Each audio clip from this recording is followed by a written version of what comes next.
Olá, eu sou o Dr. Cláudio, muito bem-vindo ao meu consultório estúdio. Olha, eu sou terapeuta, psicomotricista e venho desenvolvendo aqui no consultório um olhar de rastreio do desenvolvimento infantil, contemplando essa perspectiva psicomotora do desenvolvimento. Nós intitulamos esse olhar como olhar sentinela. Eu desenvolvo um programa chamado Programa Sentinela, que é um programa de rastreio de sinais de alerta do desenvolvimento infantil. Faço aqui uma consideração importante de desenvolver esse olhar preventivo, precoce, de observação do comportamento da criança de uma forma com que a gente consiga qualificar a criança em seus estados desenvolvimentais em todas as suas áreas, seja a área motor, as praxias globais, do desenvolvimento da motricidade grossa, as praxias finas, ou seja, daquele movimento da motricidade fina, da cognição, inteligência e da linguagem tanto passiva quanto da linguagem repetida. Bom, essas são as áreas do desenvolvimento, além dos comportamentos adaptativos dessa criança no seu meio, no seu sistema, na sua família, na sua ecologia. Então a gente vê a criança dentro de um sistema. Bom, então quais são as forças? Quais são as forças dinâmicas que impulsionam o desenvolvimento e a gente precisa aprender elas para observar nas nossas crianças? A primeira força, que é o poder fazer humano. O poder fazer humano é determinado por estrutura de componentes biológicos, então ele é multicomponencial. E esses componentes que vão definir a minha capacidade de enxergar, de ouvir, de andar, se as minhas estruturas locomotoras estão bem formadas, as minhas mãos, os meus pés. Tudo isso é definido por uma ordem muito genética, uma programação muito herdada de algo mais metabólico, algo mais biológico, algo mais físico. E essas estruturas físicas corporais vão determinar o poder das crianças. Temos também uma área chamada área do querer fazer. O querer fazer humano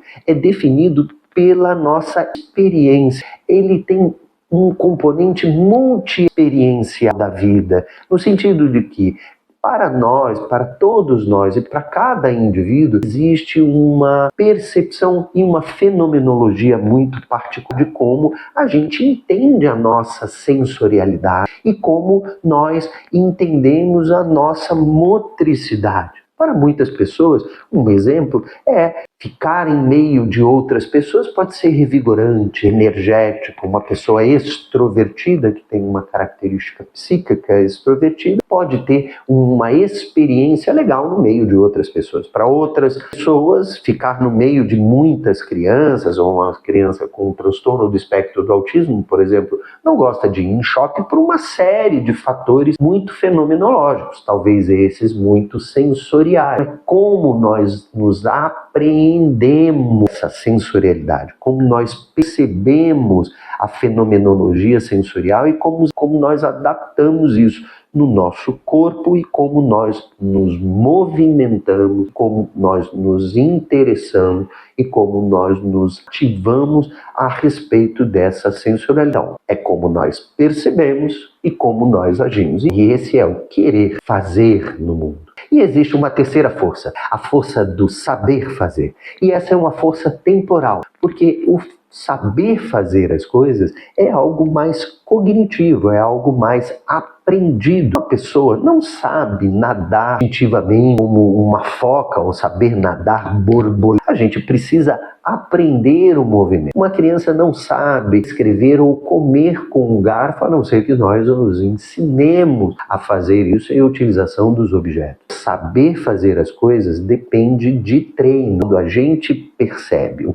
poder fazer, ou seja, se ela tem estruturas para subir numa escada, por exemplo, num escorregador, se ela quer subir no escorregador, se ela tem medo, se aquela experiência é legal para ela ou não, e se ela já treinou subir e descer no escorregador sozinha. São essas três forças que determinam a nossa praxia, a nossa ação mediante a exposição aos contextos do mundo, não só da nossa adaptação do corpo com os planos, mas também com todos os objetos e também com as pessoas. Bom, então vamos lá. Como é que a gente olha esse desenvolvimento e Quais aspectos práticos a gente tem que observar essa nossa criança? Bom, então a primeira coisa que nós temos que observar é o ritmo. A segunda coisa é o tônus. E a terceira coisa é a equilibração. Essas três são estruturas de base do desenvolvimento psicomotor. Bom, ritmo é aquilo determinado por esse poder fazer biológico. Ou seja, o ritmo é determinado muito por estruturas biológicas. A hora de acordar, a hora de dormir, a fome, a vontade de ir ao banheiro fazer cocô, a própria velocidade da criança, de como ela se move, se ela é agitada ou ela é muito pacata. Então, essa construção rítmica é determinada por estruturas muito biológicas. Crianças que têm problemas biológicos têm alterações no ritmo, normalmente. Crianças que nasceram prematuras, nasceu com ritmo acelerado, ela tem um problema, uma programação biológica, ou foi algo genético, ou pode ter sido algo intraútero, um processo infeccioso, um trabalho de parto prematuro, um sangramento, que o fez nascer prematuramente. E isso vale também para aquele que nasceu depois. A gente olha os ritmos tanto de acontecimentos pré-natais, quanto o ritmo de nascimento pós-natal. E o primeiro sinal de ritmo alterado são dificuldades na amamentação. Crianças que têm ritmo regular, de hora em hora, depois isso passa para 2 em 2 horas, depois para 3 em 3 horas, e tem uma mamada regular, ela naturalmente tem, aparentemente, um comportamento equilibrado rítmico. A gente não se preocupa com ela. Crianças que têm dificuldade para mamar, ou mamam com muita frequência, ou tem períodos muito grandes de não mamada. E crianças que têm dificuldade de regularizar a sua mamada com a soneca, tem sinais de que pode ter algum processo, um processo neurobiológico, sensorial ou psíquico que a incomode e que altere essa questão rítmica. Ficar de olho, criança que dorme bem e que mama bem está regulada no ritmo e que ganha peso ritmicamente, está dentro do gráfico de crescimento. O crescimento está com uma velocidade de ganho de peso, estatura normal, são crianças que estão com os ritmos normais. Então, crianças com dificuldades de sono, crianças com dificuldades de amamentação, crianças com dificuldades intestinais muito intensas ou que desregulam essa condição de equilíbrio, precisa ser avaliado num contexto mais biológico. Outra questão rítmica muito importante é como ela transita os seus estados emocionais. O diálogo que existe entre a mãe e a mamada permite a gente levar a criança por 2 polos distintos, tônicos, 2 polos de expressão emocional. Uma expressão emocional é um polo de satisfação e saciedade, e sonolência, e relaxamento muscular. Aí a gente vai dizer que está no polo hipotônico. É depois que a criança mama, ela dorme, fica satisfeita. E aí tem um outro polo que é o contrário, onde ela está com a musculatura tônica, onde ela está irritada, onde ela produz barulho, irritação, desconforto, choro e fome. Esse outro polo emocional é um polo hipertônico, supertônico. A criança é levada na hora que ela mama de um lado para o outro. E é a mãe que faz esse caminho, de, na hora de fome, levar o bebê para um estado de calma. Esse estado de irritabilidade não é um estado ruim. Eu vejo as mães sofrendo com os filhos, chorando. Meu filho está chorando. A gente precisa se desvincular um pouco dessa emoção, que é uma emoção instintiva, e entender que o polo de satisfação é uma beleza, mas a criança não produz nada no polo de satisfação. Ela está dormindo, ela está hipotônica, ela não produz nada. Quando que a criança produz? A criança produz quando ela está ativa. Agora, realmente o polo hipertônico de choro é um polo de desconforto, mas não é um desconforto. Para a gente entender a satisfação, eu preciso viver a experiência do polo de desconforto e trazê-la para o polo de satisfação. Então essa é a oportunidade de ensino, é resgatá-la e trazer. E não que esse estado aqui seja um estado ruim. Sim, naturalmente é um estado de choro, de desconforto. Mas ele precisa existir. O que é ruim é quando esse estado permanece por tempo muito prolongado. Quando eu tenho dificuldade de trazer um estado emocional. Então, crianças que choram persistentemente, crianças que gritam, ou crianças que transicionam uma satisfação. Está super bem naquele momento. Em vez de começar a ficar ranheta, depois vai ficar um pouquinho mais agitado, depois ele chora um pouquinho, depois ele chora mais contundentemente, até o ponto dele começar a pedir muito o mamar para a gente trazer. Se essa transição emocional sai muito do polo de satisfação e já vai para o polo de choro e fica persistente, então essa velocidade de transição, quando não é harmônica, também pode traduzir alguma alteração rítmica do desenvolvimento. Então, muito importante, é a motricidade da criança, o estado de como ela se comporta, principalmente na alimentação, no sono, na evacuação e nos estados emocionais, onde precisa haver esses dois polos e a mãe vai fazendo um diálogo tônico com o seu bebê, levando o bebê do polo de irritabilidade para o polo de satisfação em ritmos frequentes e regulares. Alterações rítmicas precisam ser avaliadas nesse contexto biológico. Bom, outra característica desenvolvimental de alerta do nosso olhar que nós estamos criando, e esse olhar eu dei o nome de olhar sentinelo, que é um olhar de sentir ele, e esse olhar sentinelo, que é um neologismo, é um olhar de procura. Procuramos ritmos alterados e procuramos o tônus alterado. O que é o tônus? O tônus é o estado de relaxamento muscular. Crianças que têm muita hipotonia, um estado de muita flacidez muscular, não consegue produzir ações. E não conseguindo produzir ações, a mente da criança nesse primeiro momento é a mente corporal. Então, se ela produz menos ações, se ela pega menos objetos, se ela olha com menos propriedade, porque tem menos tônus cervical, a criança que traz os motores no tônus, ou nesse ritmo de desenvolvimento tônico, começa primeiro no pescoço, depois vai fortalecer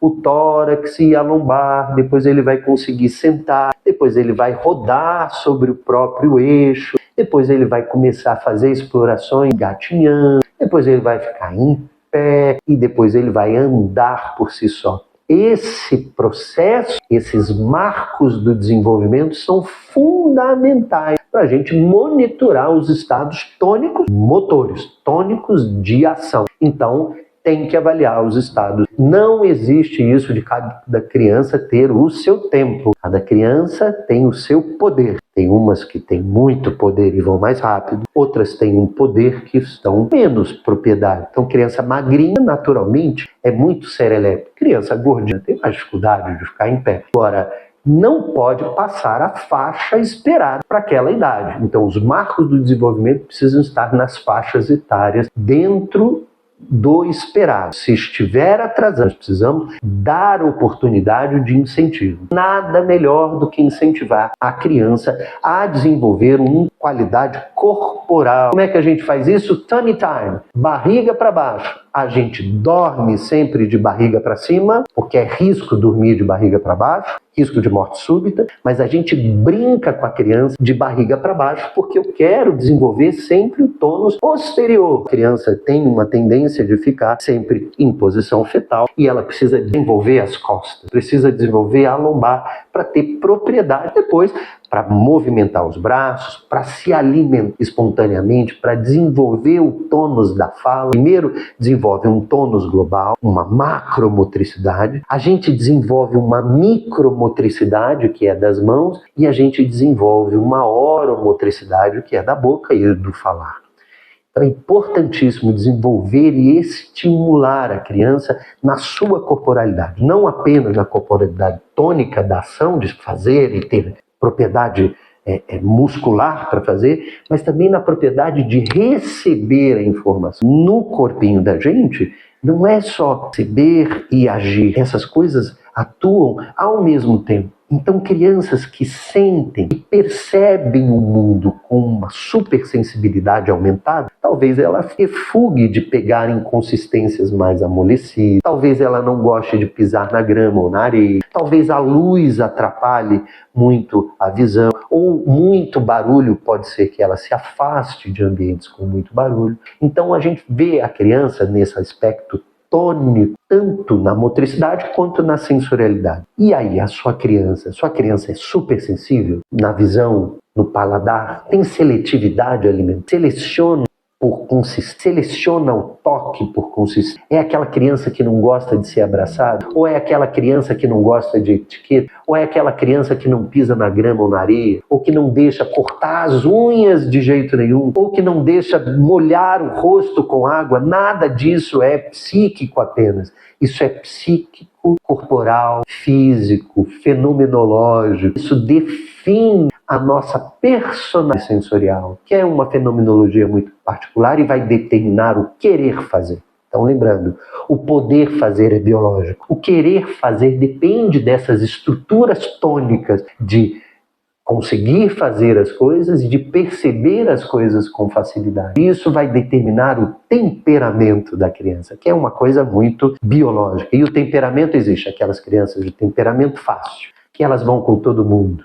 Elas exploram novos ambientes, elas transicionam de um estado de irritabilidade, de calmaria com tranquilidade. Esse é o temperamento fácil. 10% das crianças têm um temperamento difícil. E esse temperamento difícil é a criança que tem seletividade com pessoas, ou ambiente, ou tem seletividade sensorial, ou tem também dificuldade em transitar do estado emocional ruim para o satisfatório. Demora para... Quando chora, não tem quem faça a criança parar de chorar. Fica ininterruptamente. Essa criança que tem problema de ritmo de transição emocional, a gente pode dizer que tem um temperamento difícil. Ela vai com menos pessoas. Quando vai explorar novos ambientes, ela tem medo, ou ela tem medo social. Esse é um dos sinais de que a gente tem que ficar de olho nessa questão do temperamento, que pode influenciar nas habilidades sociais da criança. Além disso, então, do poder fazer biológico, do querer fazer sensorial e motor, a gente tem que olhar para o saber fazer. E o saber fazer depende do professor, da mãe,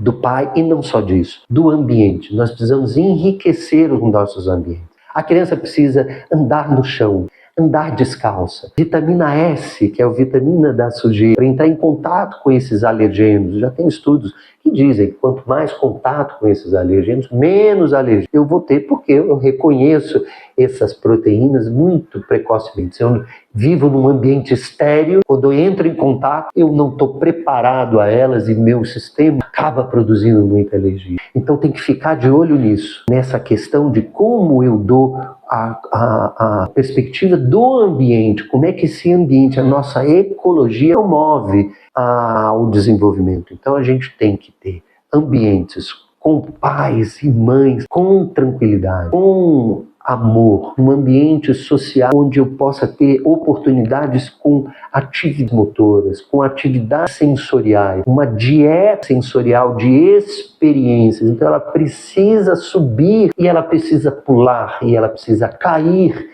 e levantar para poder sozinho se desenvolver nesse mundo. E a gente precisa ensinar atividades motoras, ensinar atividades socioemocionais e essa dieta ambiental de independência, desses deslocamentos independentes, que é o que a gente quer, que essa desvinculação afetiva a partir do deslocamento independente da criança. Então fica a dica, olhar sempre os ritmos, olhar sempre o tônus, e olhar a equilibração. A equilibração é como a criança está adaptada a esse meio, não só do seu corpo nos ambientes, mas como ela usa os objetos e como ela interage com as pessoas. Ela troca olhar, ela troca turno, ela tem imitação ao outro, ela tem comportamento altruístico, ela pega um objeto e entrega para você, ela faz pedido, ela aponta. Todos esses sinais são sinais de interação, de equilíbrio